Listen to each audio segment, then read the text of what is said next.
Hey everyone, how's it going? Erkenhelm here again. I've got with me once again Kaka. Hey guys, how you doing? So we have another video from Kaka as champion at last year's PPL Aus as Frank Underwood. We see here you're going against Sammy, who's not bringing a team full of grass Pokemon like the last challenger we saw. Sammy was definitely a hard match though, so don't get me wrong, he may not have a team full of grass types, but he fought me down to the wire. Hmm. He's got a lot of very threatening offensive Pokemon on his team. And there was a story at East where someone cosplaying as Blaine using all fire types took down one of our mainly water type gym leaders. So you don't necessarily need to have the type advantage. You don't. Just good skills, know how to switch, what to hit with. Mm-hmm. So definitely, with the team he's bringing, it looks like this could be a really good battle. All right. Don't want to spoil it for you, but it is a good fight. I have watched this one myself actually a few times, just analysing it and crunching the numbers and going, what could I have done differently here? Mm-hmm. Well, we learned a little bit about your character last time, so why not, without further ado, let's get into the battle. Yeah, let's get into it. All right, do a countdown, make sure we start together. Do 3, 2, 1, go.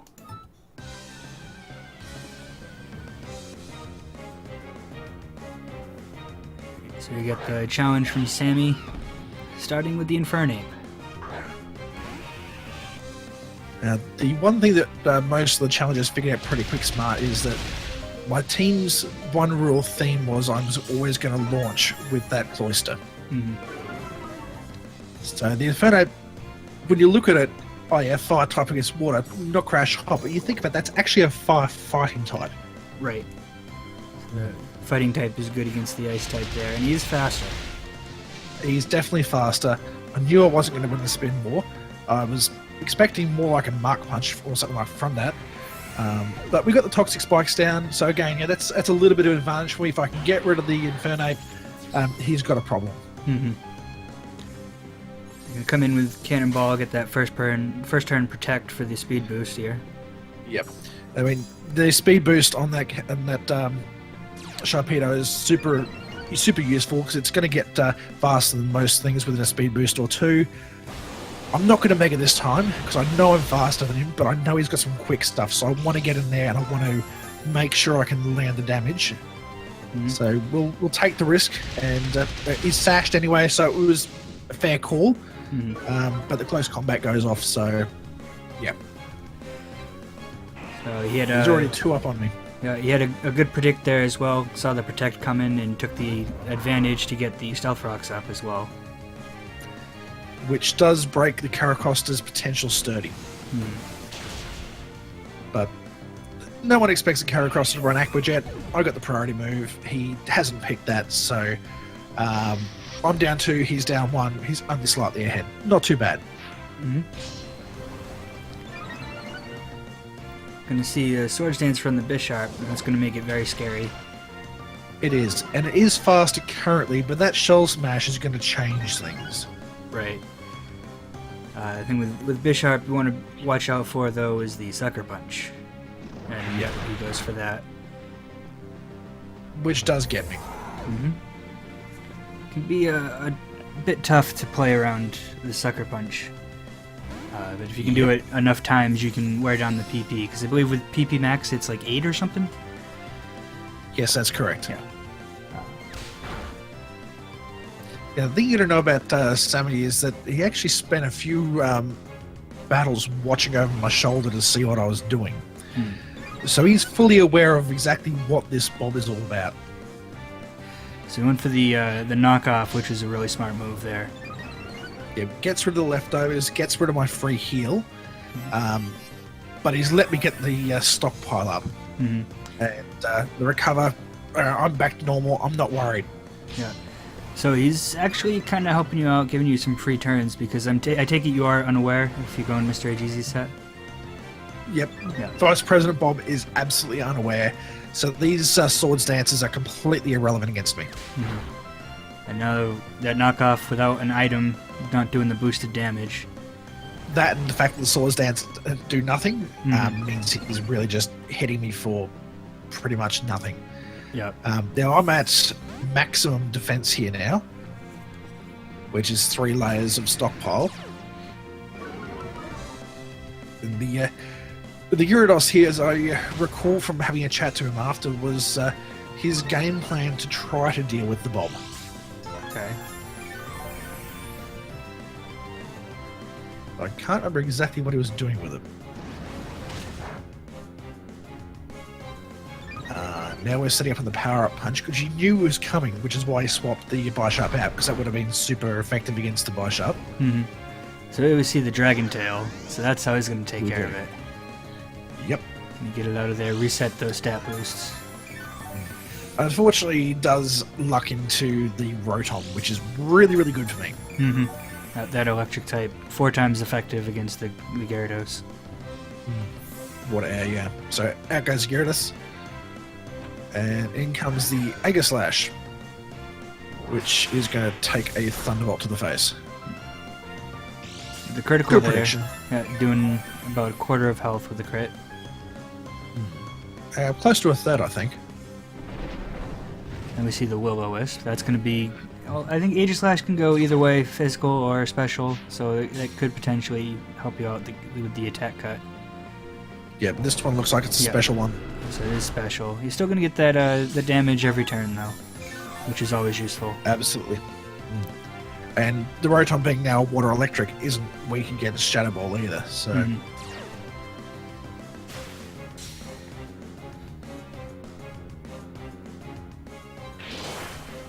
So every time he uses that King Shield, it kind of gives you a little bit of free damage, although, you know, maybe But it gives you you a free attacking heal as well. Yeah. Gives you free turn of leftovers. Maybe not as much damage with the burn as you might do with Thunderbolt, but still it stacks anyway. yeah.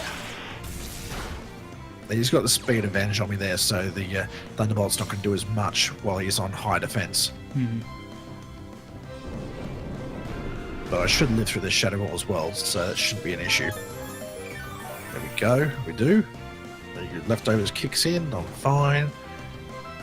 Expecting probably another... he's probably going to go for an attack like a Shadow Sneak, there we go. Yep. So he's just low on health, he's not going to live through a burn there. Yeah. And not going to do nothing. This Rotom is bulky as heck. He was actually inspired by one of the matches of Mr. Ageezy last year as well, watching that huge storm match between Ageezy's Quagsire and the challenger's Wash Rotom. So, there you go. And of course out comes the Bisharp. It's probably going to kill the Rotom. It gives me a fairly clean switch. Mm-hmm.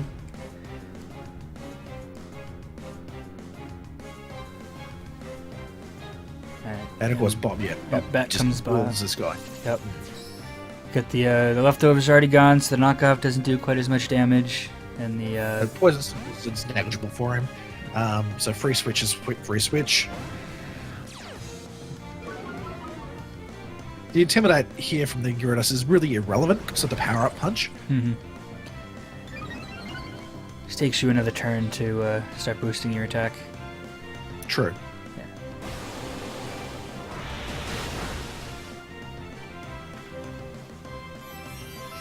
But, you know, Recover's got 16 power points on it. You know, Stockpile's got massive amounts, as does Power-Up Punch. I'm not particularly worried about this. Mm-hmm. Goes to the Dragon Tail again. Off we go. And into the Greninja. Now, from the previous battle, we know this is a Protean Greninja. Mm-hmm. So 2 times weakness against ice here, of course. That Gyarados is basically going to suck it up nice. And we luck in with the freeze, of all things. Yeah. Freeze, it seems very rare that it happens. So it's 10% just like most other moves. It just seems like freeze doesn't happen nearly as often. Yeah. And I think it's a much bigger deal because it just puts you out completely. Exactly, especially when you don't have Scold on board to get it off. In this case, unfortunately, the Gyarados is eating death. I mean, it's costing me 30% of the health of my Greninja from the light, but Right. it is what it is. Mm-hmm. Some of you might have noticed there was 2 instances of leftovers on this team. We actually took out the one times item rule last year for Oz, so we were able to have multiple copies of the same item as well. Mm-hmm. It's the usually item cost is the main topic of discussion when it comes to rules for PPL. Metagross, unfortunately, it's a Dark Pulse, again, Stab, Life Orb, is just going down to that. Mm-hmm. Bishop comes back in, Sucker Punch, not quite enough, he'll live with 3 HP there. Which means that the Greninja is going to kill herself on the return hit, but it is what it is. At least he gets the damage and takes the Bishop with it. So we've in our following numbers here, we have very much evened up the score. Mm-hmm. I believe I am down to Bob, and I believe he's down to probably the yes, Okay. that.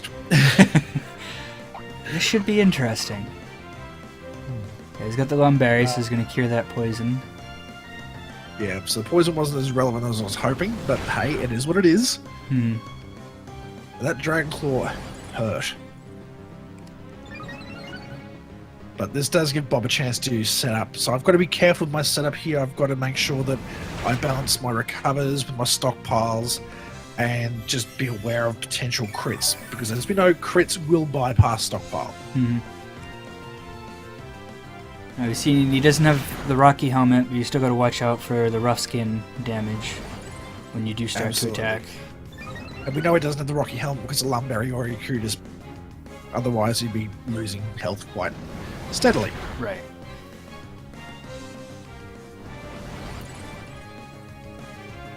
So that was a risky stockpile 3. As long as he doesn't crit me, I've got a chance to recover and I'm fine. Even against a super effective Earthquake. For about 40 hit points.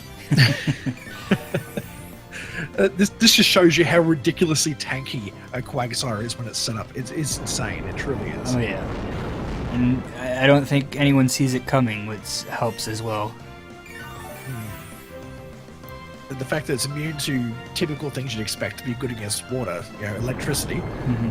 the only thing it's really weak to is grass. Yep. See, you got back up to full health. The Earthquake not doing a whole lot of damage there. I mean, the rough skin's doing more damage than the Earthquake, honestly.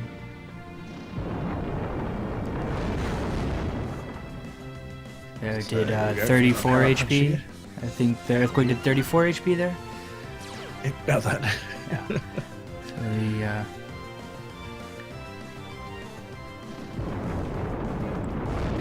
This is very much a grindy part of the battle here. mhm. And I do recall there was a good crowd watching this one because it could have gone very much either way at this point. Yeah. With his attacking so frequently, the chance of a crit happening is pretty good. You're just kind of Yeah. waiting to see how long it takes for that crit to show up. It just got to show up at the right point, though. So when you show up at about less than half health, based on the fact this Bob is very bulky. Now, I never asked Mr. AGZ for the EV spread, but I'm guessing max defense? I will need to double check that one. Can I tell you after the video? That works.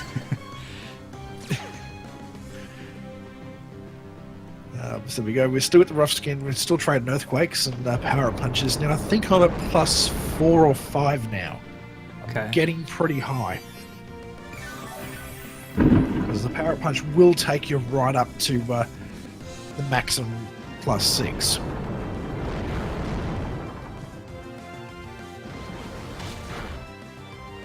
As we can see, that power punch is now doing a lot of damage.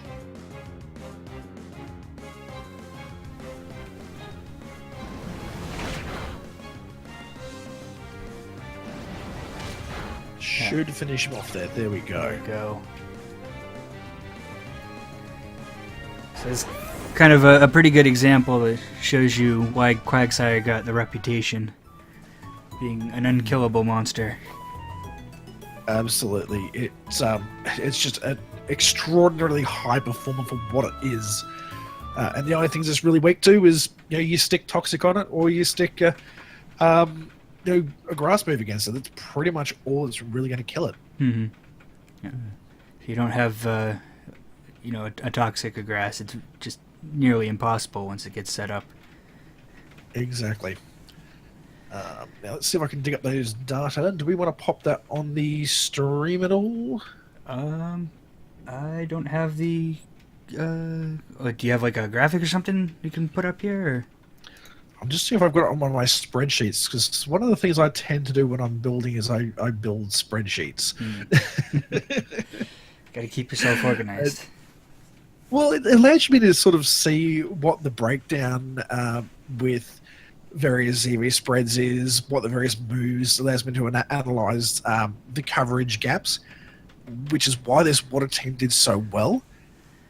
Because it was, I guess I marketed it more as a water team that's not really a water team. Everything covered everything else. Mm-hmm. So there's very, very few gaps in there. So you had to bring a really well-tuned team to really have a hope of taking this thing down.